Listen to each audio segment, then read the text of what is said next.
Hello and welcome to Tea Time, where we bring you the hottest entertainment stories.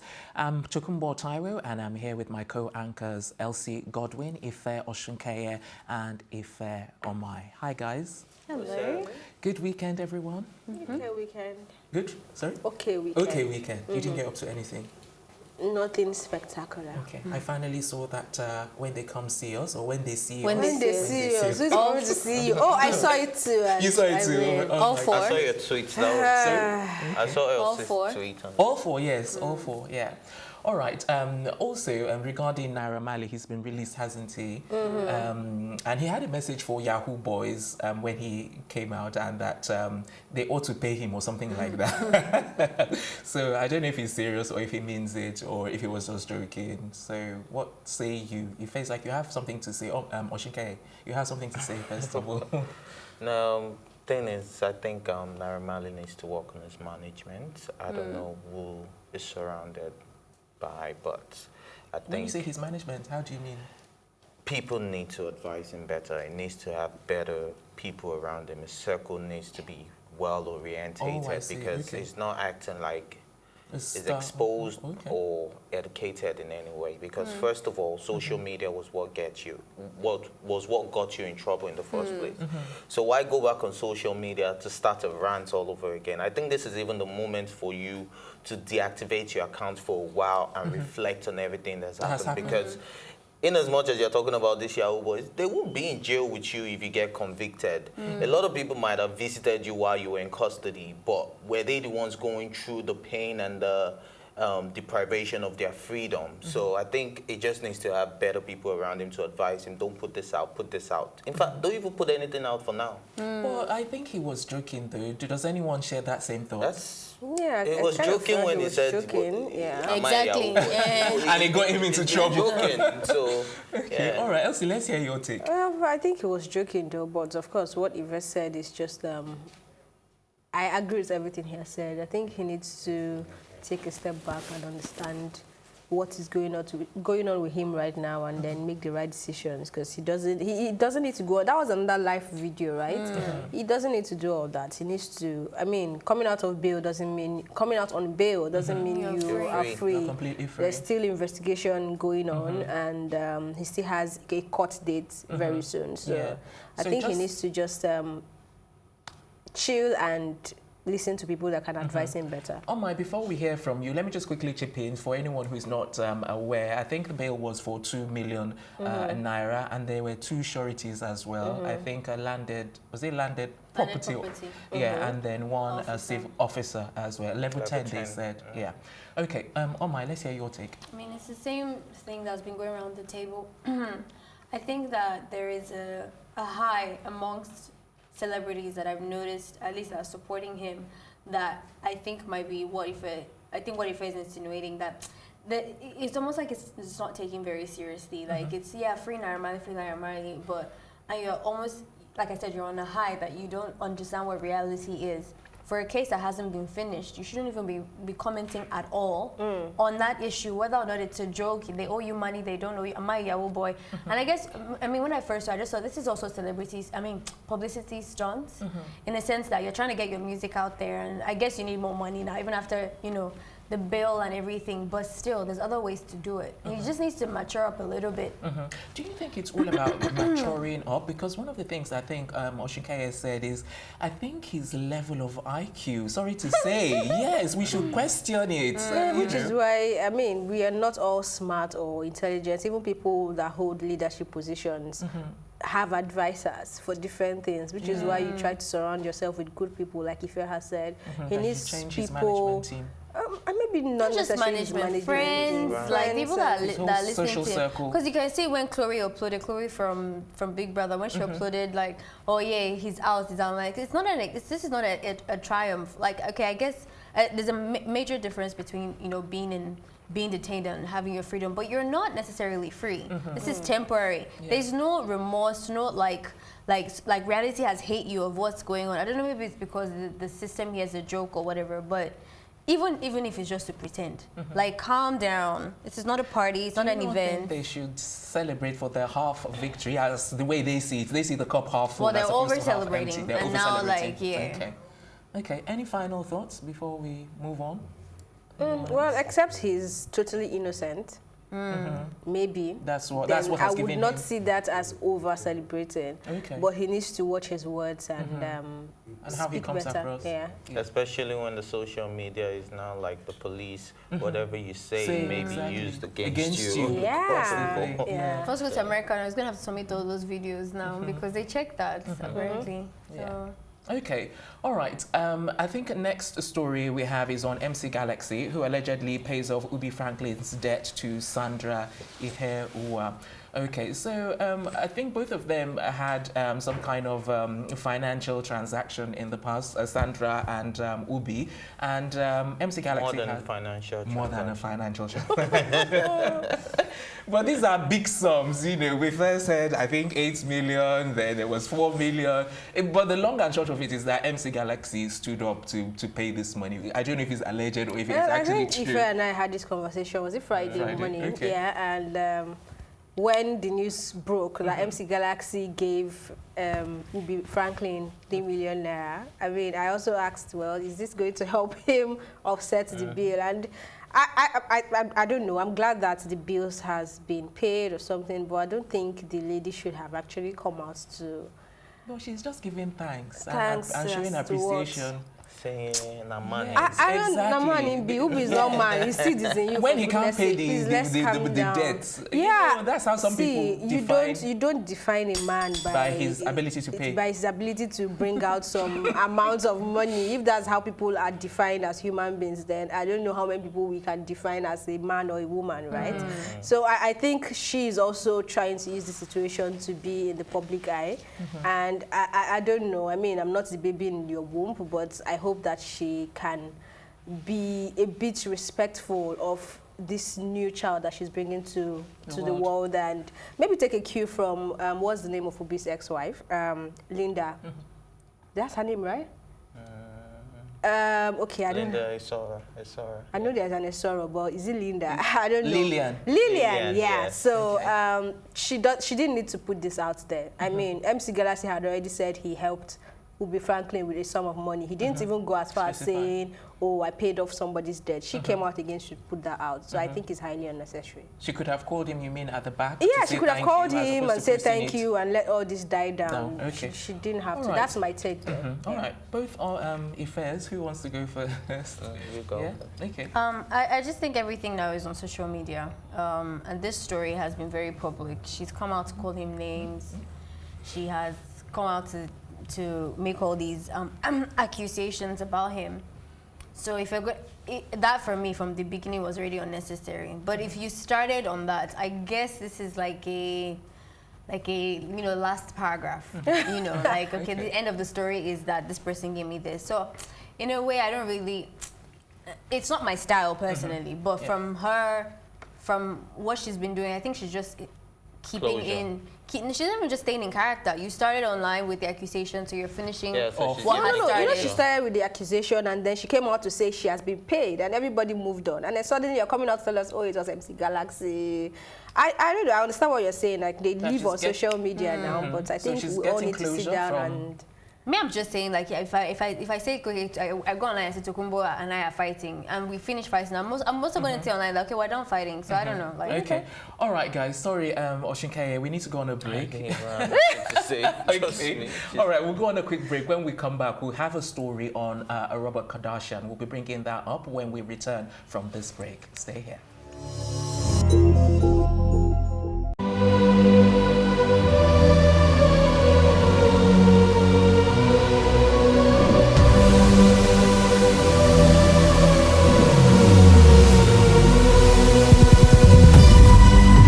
What we do not understand, we will stigmatize. What you can see is the remaining of the tanker that exploded. The suspect equally confessed.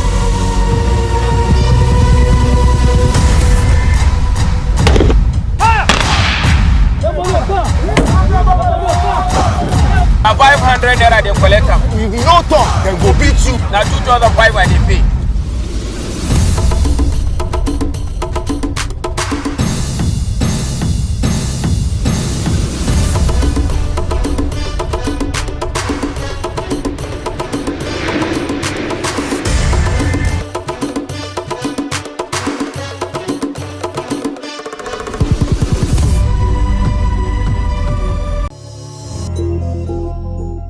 Welcome back. You're watching Tea Time right here on Plus TV Africa, where the big stories live. And right about now, we bring you the big entertainment stories. Next up is Robert Kardashian, who is not okay with Dream Kardashian appearing on Blac, Chyna's show.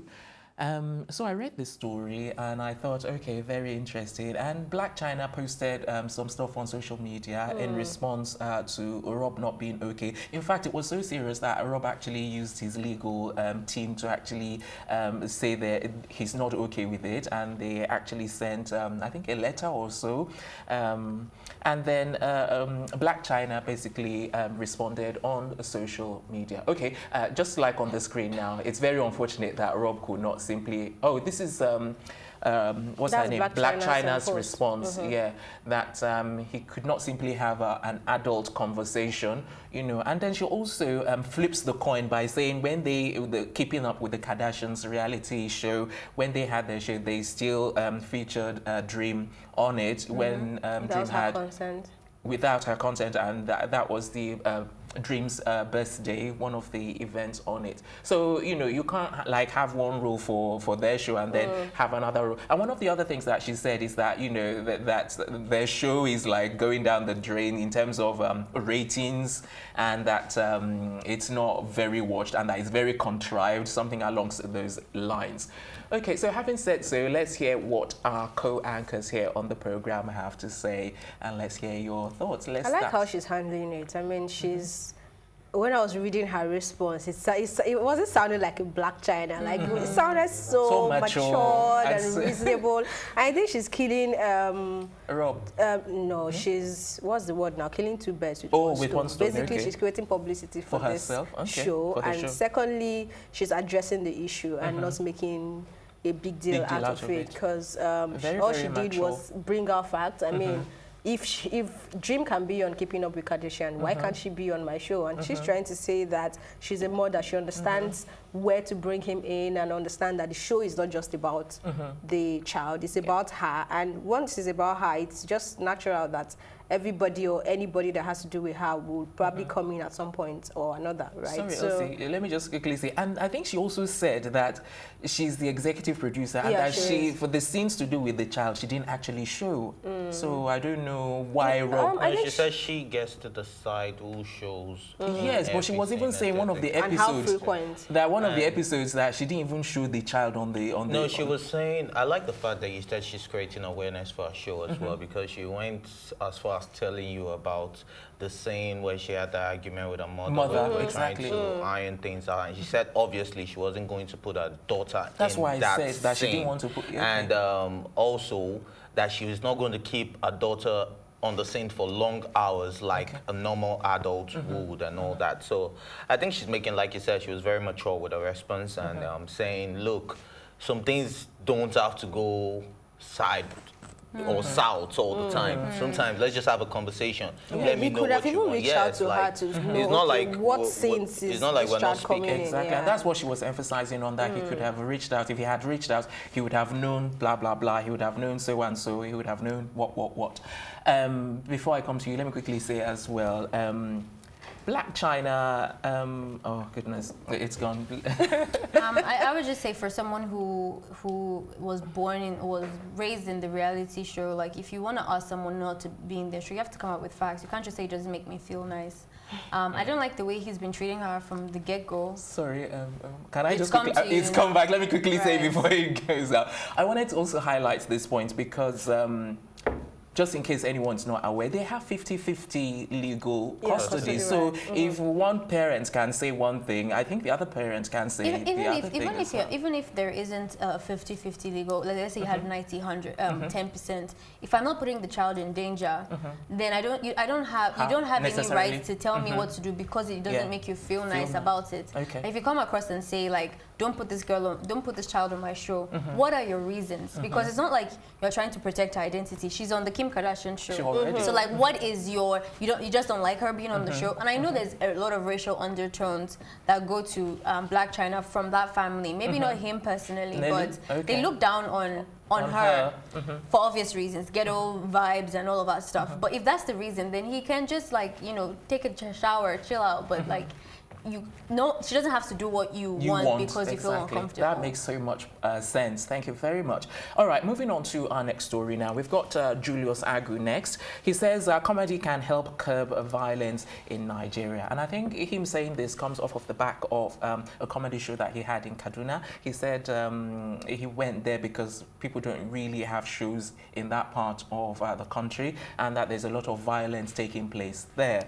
But I don't know, because one of the things that was worrisome to me is the fact that I don't know if comedy can actually curb violence in Nigeria. How many shows are you going to have? I think I would have said employment would probably curb violence as opposed to going to so many comedy shows. But I don't know what you guys think. Let's start with you, Elsie. I kind of know where he's coming from. Maybe when you say when people can let go of their worries and be in a better place, which comedy can help you achieve for a period of time, maybe you might have a rethink and just, I don't know. I'm not very sure, but he's selling his market. Okay. Let me just end it there. PR. All right, Oshinke. Oh, sorry. You ladies first. I think that's what this is. Okay. When you are very in love with your art, you put more emphasis on it than anybody else. If you look at makeup artists, if you're talking about makeup, you think it's like a life or death thing. It has to be really important, but it's not. On the larger scale of things, it's not. And I think the same. Like I said, on the larger scale of things. If you look at the larger scale of things, nothing really is solely important. Everything works together. You see. So Money is solely important. The only problem with this thing is that it emphasizes you're giving too much credit, too much power into comedy. First of all, not a lot of people find stand-up especially very funny. The fact that you're standing there and I need to laugh, there's a high chance that I'm not going to laugh at every joke. So to say that it's curing, it's not. Even if I have a good time, it's only during that period. By the time I get into traffic, I've forgotten all that you've told me to laugh about, and I'm back to square one.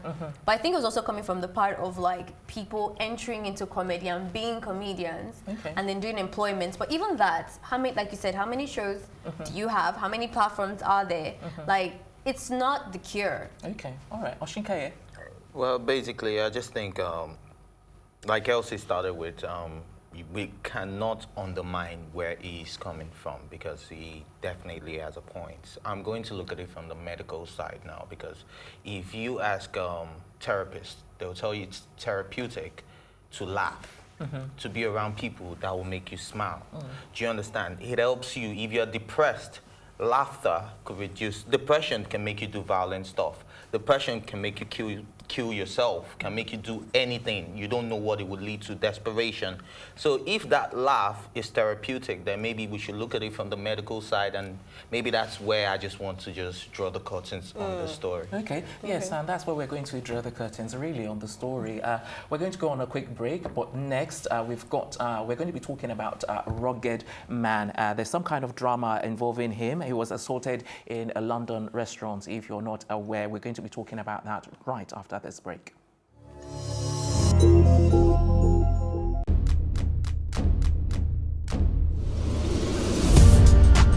You're watching Plus TV Africa, and this is Tea Time. I loved the energy when I came in here. It was so positive. I was like, I can't live here. My real names are Akbofiofobo, Akborubomemere.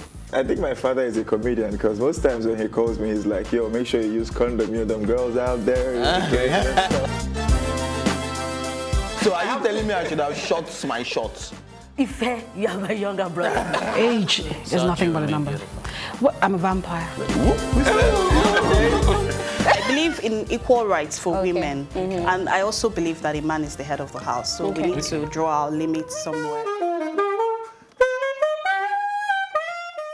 It feels so good. Now can I do my jam now? Yeah, you can.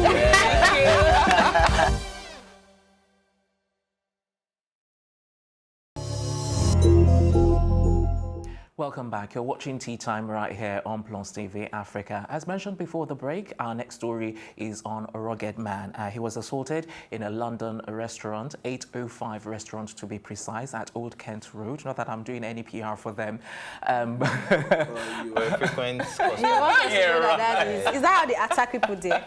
No, not really, because they serve West African food there, but particularly Nigerian food. But did you experience any form of violence, or did you hear all the over there while I was there? To be honest with you, I never actually went there, but I knew it was one of the popular Nigerian restaurants. They have like a few like Caribbean restaurants. It's Nigerian food, you know. He's talking about the Caribbean restaurants and the Italian restaurants. Okay, all right. So that's the video on the screen right there regarding what happened at the London restaurant. Very, very violent. 4 unknown men attacked him with the chair and everything. Though it's a bit dark, but it's all available on social media. Very, very violent. So I think a Ruggedman called on the police, or the restaurateur. They called on the police because I saw a picture on social media where Ruggedman took a picture with one of the police officers, and he said they were very quick in attending to the issue. There it is. That's that picture there with the policeman. And I heard that the restaurant owner was just asking if everybody paid. So that lends some kind of humorous angle to the whole story. So one of the things that came up, the reason is that he was attacked apparently was that because they said he snitched. Allegedly that he allegedly snitched on Naira Marley. So I think that's the basis which these 4 people attacked him. No, allegedly. That's what people are saying. Yeah. But we don't know. He didn't come out to say that. So, yeah. He just insinuated that it's because he's fighting for the youths or whatever. I think for internet fraud is advocacy against internet fraud. Okay. I think people just connected the dots and just put Naira Marley in the picture. Yeah. Okay. Oh my. Yeah, I don't know why violence is just a common factor since I've been back and just knowing the stories, it just seems like it's so easy to get violent with certain crowd, the entertainment industry, and you responding to conflict. It seems like violence is your next thing. I don't know what it is, what the reason is, if Naira Marley has something to do with this or not. But we keep associating Nigeria with violence, Nigerian men, young men with violence, and I don't really appreciate that. It breaks my heart. Sorry, but you must have heard that we Nigerians are aggressive. Not aggressive. It's different from actually fisting and throwing chairs. We've not left Nigeria, taking it to the UK. Yeah. It's not very helpful. And it doesn't tell well of us, especially in another country. Yeah. Okay. Yes, you were going to say. Me? On this topic, I have nothing to say. On this topic, we have nothing to say. Why are you guys all quiet because all of a sudden? We concluded over the we weekend. We have our reasons. Let's see. I'm very worried. It's like you want to share something. You have some inside scoop that you're not. We should wish him speedy recovery, right? Yes, he should get well soon. Get well soon. And recover from his unseen injuries. The punches, Yeah, what's up with that? What's up with what? What's up with that? I saw the videos and it was pretty gore. It was pretty. It was pretty gore. It was out there throwing chairs and everything. But the video that you posted with the policeman was very flattering, like it was an event, or it was a movie or something. And then even the video that he made after, when he was in bed, that he's gotten a lot of calls. I didn't see any scars. He has a deshi. Do you know what deshi means? Yeah. Oh, okay, yeah. Oh my days. Elsie is something else. I think you should give her a 101 lesson. No, she said she does. She knows, yeah. And then at the end of the video, don't forget to my show, a hotel, blah, blah, blah. So that's something. Oh, PR. So you think it was staged? The source of the video was from his phone. We can go on And on. Yeah, but we're good. But we're good. Yeah, we're good. Yeah. You good? I'm good. Okay, I'm good as well. All right. All right, so on that note, that's where we're going to wrap up on this edition of Tea Time. If you want to find out more stories or what the latest entertainment headlines are, join us this afternoon, where we're going to be having afternoon tea with all of the trimmings and with all of the extras right here with all of us at that time. Until then, I have to thank my co-anchors for all of their input, Elsie Godwin, Ife Oshunkeye, Ife Omai. I also have to thank the production team, as well as our group of stylists, Elsie Godwin, Liz Harrison, and Kudi's Empire. Until this afternoon, I remain Tokumbo Taiwo saying thanks for watching, and we'll see you later.